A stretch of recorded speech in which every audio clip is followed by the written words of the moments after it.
Hello guys, welcome back to my channel. ఇవాళ ఈ video ఏంటి అంటే మన demo slayer manga explanation continuation అయితే ఇది. ముందు వీడియో ఎవరైనా చూడకపోతే వెళ్ళైతే చూసేయండి, లింక్ అయితే డిస్క్రిప్షన్లో అయితే ఇస్తాను. వెంటనే వెళ్ళి దానికి కూడా ఒక లైక్ వేసుకోండి. ఇంకా ఎవరైనా సబ్స్క్రైబ్ చేసుకోతే సబ్స్క్రైబ్ అయితే చేసుకోవడం మర్చిపోకండి. మన 500 సబ్స్క్రైబర్స్ చాలా దగ్గరలో అయితే ఉన్నాం. ఈ వీడియో అప్లోడ్ చేసే లోపల సబ్స్క్రైబర్స్ అయిపోతారేమో. ఒకసారి ముందు ఎపిసోడ్లో ఏం జరిగిందో ఒకసారి అయితే మళ్ళీ రిపీట్ చేద్దాం. డోమా బాడీ అంతా పాయిజన్ ఎక్కడం వల్ల పవర్ అంతా కోల్పోతాడు. అయినా కూడా డోమాతో చాలా కష్టంతో ఫైట్ చేయాల్సి వస్తుంది. చివరికి కనవ ఇంకా ఇనుసుకే తల అయితే నరికేస్తారు. అక్కడితో లాస్ట్ వీడియో అయితే ఎండ్ అయింది.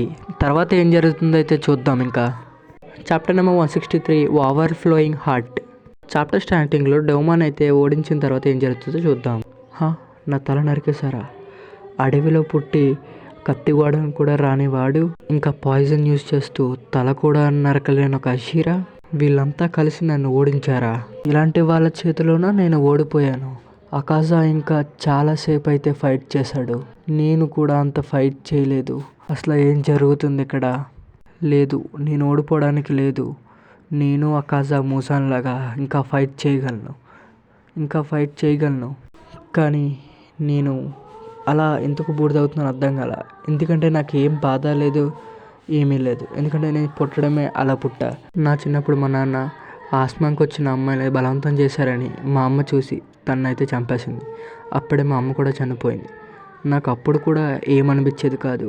ప్లీజ్ రూమ్ అయితే చెత్త చేయకండి అనేవాడిని. నేను అప్పటికి ఇంకా డీమోన్ కూడా కాదు, నేను సరదాకే డీమోన్ అయినా. అప్పటికి కూడా నాకు మానవ సంబంధాలంటే ఫీలింగ్స్ కూడా ఉండేవి కాదు అని డోమా అనుకుంటాడు. అలా తనకి షినోబు అయితే కనబడుతుంది. ఓహో, మొత్తానికి చచ్చావా? ఇప్పుడు నాకు ప్రశాంతంగా ఉంది. ఎవరు నువ్వు? కనవా షినోబువా? నువ్వు నా పేర్లు గుర్తించుకోవాల్సిన అవసరం లేదులే, కానీ నిన్ను చూస్తేనే నాకు చిరాగ్గా ఉంది. కానీ నీ పాయిజన్ చాలా బాగుంది. అసలు నా బాడీలోకి వెళ్ళినట్టే తెలియలేదు. అవునా? ఆ పాయిజన్ టమాయో అయితే తయారు చేసింది. టమాయో? ఓహో, తనా? అవును, నేను ఇంకా నా పాయిజన్తో నేను చంపుదామనుకున్నా. పోనీలే, ఎలాగోలా నువ్వు చచ్చావు. నాకు అదే కావాలి. ఇంకా మూజాన్ని ఎవరొకరైతే చంపుతారు ఆ నమ్మకం అయితే నాకుంది. అలా షినోబు మాట్లాడుతుంటే డోమా ఇలా అంటాడు, ఏంటి నాకు లేనిగుండా కొట్టుకున్నట్టు అనిపిస్తుంది. ఇదే నా ఫీలింగ్స్ అంటే? నిజంగా స్వర్గం నరకాన్ని ఉన్నాయా? హోయ్ షినోబు చాన్, నాతో నరకానికి వస్తావా? నేను రాను, కానీ నీ పాటికి నువ్వే పోరా చెత్త నా కొడక. ఇంకా కట్ చేస్తే ఇనుసుకే డోమా తలను కొడుతూ ఇలా అంటాడు, చావరా చావు, ఫినిషింగ్ షాట్ నాదే, నేను రివెంజ్ తీర్చుకున్నాను రా అని సంబరపడిపోతూ ఉంటాడు. అప్పుడే ఇనుసుకి తన పాత కన్వర్సేషన్ అయితే గుర్తొస్తుంది. అది వాళ్ళ అమ్మ గురించి. అదేంటంటే ఇనుసుకి అమ్మ లేదని టాంజిరోకి చెప్తాడు. అమ్మనే వారు ప్రతి ఒక్కరికి ఉంటారని టాంజిరో చెప్తాడు. అలా నిజంగా ఉంటే ఎందుకు నన్ను ఇలా వదిలేసిందని ఇనుసుకి అంటాడు. దానికి జెనిట్సు, మీ అమ్మ కావాలని నేను వదలలేదేమో, పరిస్థితులు అలాంటివి ఏమో, అందుకని నీకు పేరు బ్యాకెట్ ఇచ్చేసి వెళ్ళిపోయింది. ఏదైతే ఉంది మా అమ్మ నాకు తెలియదు కాబట్టి మా అమ్మ ఇంకా నాకు లేనట్టే అని ఇనుసుకి అంటాడు. అలా అనొద్దని టాంజిరో అయితే అంటాడు. మీ అమ్మకి నువ్వు అంటే ఖచ్చితంగా ఇష్టం ఉండే ఉంటుంది. ఇనుసుకి ఇదంతా గుర్తొచ్చి జరిగింది తెలుసుకొని చాలా బాధపడతాడు. కనవ కూడా షినోబుని తెలుసుకొని బాధపడుతుంది. కుడుకొని ఇంకా కనిపించకుండా పోతుంది. ఇంకా అలా షినోబు ఇంకా కనయే స్వర్గంలో వాళ్ళ అమ్మ నాన్న అయితే కలుస్తారు. అక్కడితో చాప్టర్ అయితే ఎండ్ అయిపోతుంది. Chapter 164 I get a bit to ఎరగెన్. చాప్టర్ స్టార్టింగ్లో టాంజిరో అయితే చూపెడతాడు. టాంజిరో ఎంత కళ్ళు తెరికింద అడిపోయడం మనకు తెలిసిందే. కాసేపు ఉన్న తర్వాత టాంజిరో అయితే లెగుస్తాడు. ఫైరా, ఏమైంది? ఏం జరిగింది? గ్యూ అయితే చలిమంట కాసుకుంటూ ఉంటాడు. అసలు ఏమైంది? నీ బ్లేడ్ విరిగిపోయిందా? అవును, అలాగే నీ ఎడం చేయి కూడా కొద్దిగా డ్యామేజ్ అయింది, అందుకనే కొట్టుకట్ట. Thank you. నువ్వు రెడీగా ఉండు, అసలు విశ్రాంతి తీసుకోకు. ఎందుకంటే మన ఫైట్ ఇంకా ఇప్పుడే మొదలైంది. మన ఫైనల్ గోల్ మూజాన్ని చంపడం. కానీ మనం ఇంకా అప్పర్ 1 అప్పర్ 2ని కలిసే అవకాశం ఉంది అని గ్యూ అయితే అంటాడు. అప్పర్ 2 మూన్ చనిపోయాడు, అప్పర్ మూన్ 2 చనిపోయాడు. ఇనుసుకే షినోబు కనవ అయితే కలిపి చంపేశారు. చంపేశారా? మన వాళ్ళకైతే ఏం కాలేదుగా? ఏం కాలేదు, మంచిది. మనం మూజాన్ దగ్గరికి వెళ్తున్నాం, మనం త్వరపడుతున్నాం అని టాంజిరో అనుకుంటాడు. కట్ చేస్తే మిత్సూరి ఇంకా సర్పెంట్ అషిరా నాకిమెన్ అయితే కలుస్తారు. అక్కడ చూడండి, అప్పర్ మూన్ 4 టొకిటో ఇంకా మిగతా వాళ్ళు చంపిన 4th డిమోన్ అదే కదా. అప్పుడే మూజాన్ అప్పర్ 4 రీప్లేస్ చేస్తాడా? షినోబు తన ప్రాణాలు సైతం లెక్క చేయకుండా అప్పర్ 2 అయితే ఓడించింది. నేను కనీసం ఈ అప్పర్ 4నైనా ఓడించాలి. అని వెంటనే మిత్సురి అయితే అటాక్ చేయడం అయితే స్టార్ట్ చేస్తుంది. అటాక్ చేస్తూ ఉంటే నాకిమే తన పవర్స్తో పక్కగా అయితే తోసేస్తుంది. అలా సర్పెంట్ అషీరా అయితే మిత్సురిని కాపాడతాడు. ఎందుకు నువ్వు అలా అన్నట్లకి కంగారు పడతావు, నేనున్నాను కదా, నేను చూసుకుంటా, నువ్వు రెస్ట్ తీసుకో. ఇద్దరు అటాక్ చేయడానికి అయితే వెళ్తారు. కానీ ఎంత ట్రై చేసినా నాకిమే దగ్గరికి కూడా వెళ్ళకపోతారు. ఎందుకంటే నాకిమే కిందున్న వాల్స్ని పక్కనున్న గోల్ని అయితే మార్చేస్తూ ఉంటుంది. నాకిమే ఇన్ఫినిటీ క్యాసిల్ మొత్తం కంట్రోల్ చేయడం వల్ల దాని దగ్గరికి కూడా వెళ్ళకపోతారు వీళ్ళిద్దరూ. పాపం మిత్సూరి ఎంత తయారు చేసినా నాకేమైనా మాత్రం టచ్ చేయలేకపోతుంది. చాలాసార్లు ట్రై చేస్తుంది, మళ్ళీ పక్కకు పడిపోద్ది, మళ్ళీ ట్రై చేస్తుంది. అప్పుడు స్నేక్ అషీరా ఒక అటాక్ అయితే చేస్తాడు. Breath of the snake second form, small snakes poison fang attack అయితే చేస్తాడు. కానీ ఆ అటాక్ కూడా తన మీద అయితే పనిచేయదు. స్నేక్ అషీరా కూడా నాకేమైనా టచ్ చేయలేకపోతాడు. తిన బ్లడ్ డెమోన్ టెక్నిక్ అంత పవర్ఫుల్ ఏం కాదు, మమ్మల్ని అయితే అస్సలు చంపలేదు. కానీ ఈ అటాక్ వల్ల నేను తన దగ్గరికి కూడా వెళ్ళకపోతున్నాను. అలా వాల్స్ని ఫ్లూట్స్ని మారుస్తూనే ఉంది, డౌటే లేదు. నేను ఫైట్ చేసిన దానితో అత్యంత చెత్త ఫైట్ అయితే ఇదే. కట్ చేస్తే హ్యూమన్ ఇంకా మిచ్యూరన్ అయితే చూస్తాం. నాకేమైతే వాళ్ళిద్దరిని సెపరేట్ చేస్తుంది. మిచ్యూరన్ అయితే ఒక వాల్ వచ్చి గుద్దుకుపోతుంది. టోకిటో వేరే చోట్లకైతే వెళ్ళి పడిపోతాడు. యూమెసాంగ్, మీరు నా గురించి బాధపడద్దు, మీరు ముందుకు వెళ్తూ ఉండండి, నేను వచ్చేస్తా అని గట్టిగా అయితే చెప్తాడు. తిరిగి చూస్తే తను ఎక్కడో పడలేదు, అప్పర్ మూన్ ఎదుర్కొంటానే పడ్డాడు. నువ్వు డీమోన్ హంటర్ అవే కదా?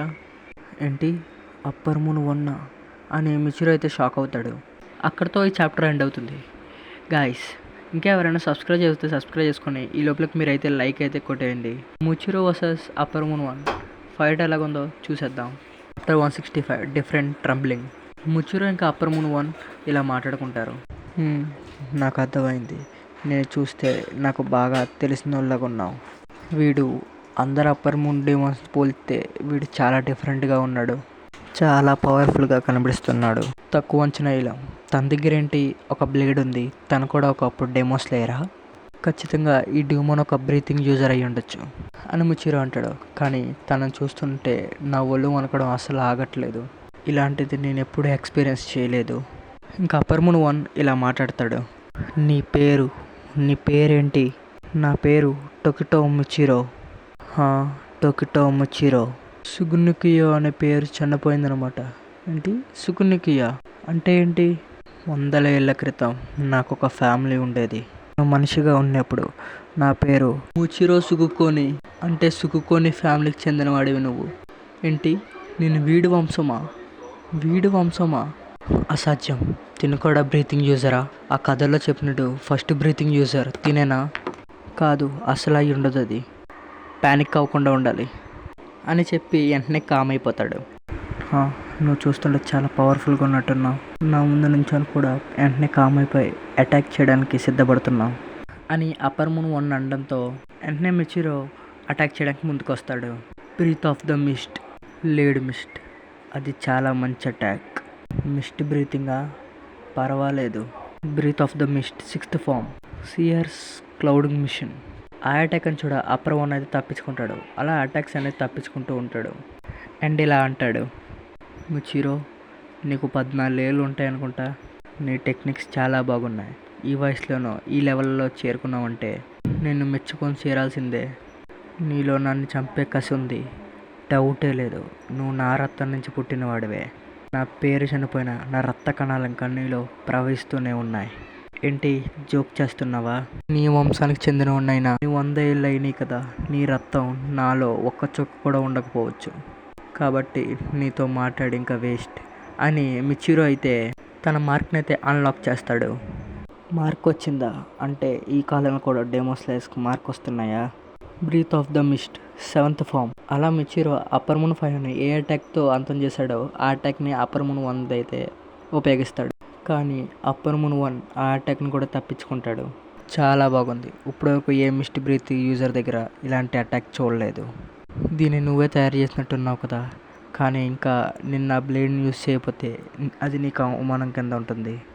Breath of the moon 1st form, dark moon, evening strike. అలా అప్పర్ మూన్ 1 తిరిగి అటాక్ చేస్తాడు. ఫస్ట్ టైం మన అప్పర్ మూన్ 1 బ్రీతింగ్ స్టైల్ అయితే చూస్తాం. అలా ఆ అటాక్స్తో మిచిరో చైన్ అయితే నరికేస్తాడు. మిచిరో రక్తం కారకుండా కట్టు అయితే కట్టుకుంటాడు. ఏంటి బ్రీత్ ఆఫ్ ద మూనా? ఇదేం టెక్నిక్? అంటే ఈ డీమోన్ మూన్ బ్రీతింగ్ యూస్ చేస్తున్నాడా? వీడు బ్రీతింగ్ స్టైల్ వేరే లెవెల్లో ఉంది. బ్రీతింగ్ యూజర్ డేమోన్ చంపాలంటే చాలా కష్టంగా ఉంటుంది. అయినా కూడా ఎలాగైనా ఈయన్ని ఓడించి తీరాలి అని ముచిరో మళ్ళీ అటాక్ చేయడానికి అయితే మొదలవుతాడు. అలా ముచిరో ఫైటింగ్ స్పీడ్ చూసి అప్పర్ మూన్ వన్ చాలా సంతోషపడతాడు. Breath of the mist, advection slash. అలా తన అటాక్ని తన్నే కొట్టి తన కత్తితో తన్ని గుచ్చి అలా స్తంభానికైతే వేలాడదీస్తాడు. మిచిరో, నా మాట విను. నువ్వు నేను డేమోన్స్ కింద మారి మనం ఆ మనిషికి ఉపయోగపడతాం. అప్పర్ మూన్ వన్ అయితే డేమోన్ కింద మారమని కన్విన్స్ చేస్తూ ఉంటాడు మిచిరోని. అక్కడితో ఈ చాప్టర్ అయితే ఎండ్ అయిపోయింది. అలాంటి పవర్ ఉన్న అప్పర్ మూన్ వన్ని ఎలా ఓడించారో మీరు తెలుసుకోవాలనుకుంటే ఈ వీడియో కోసం అయితే వెయిట్ చేయండి. నెక్స్ట్ సండే కల్లా నేను వీడియో అయితే పెట్టేస్తాను. మీరు వెయిట్ చేయండి ప్లీజ్. ఇంకా ఎవరైనా సబ్స్క్రైబ్ చేసుకోతే సబ్స్క్రైబ్ అయితే చేసుకోండి. 500 సబ్స్క్రైబ్ చాలా అంటే చాలా దగ్గరలో ఉన్నాం. Please support me. Bye guys.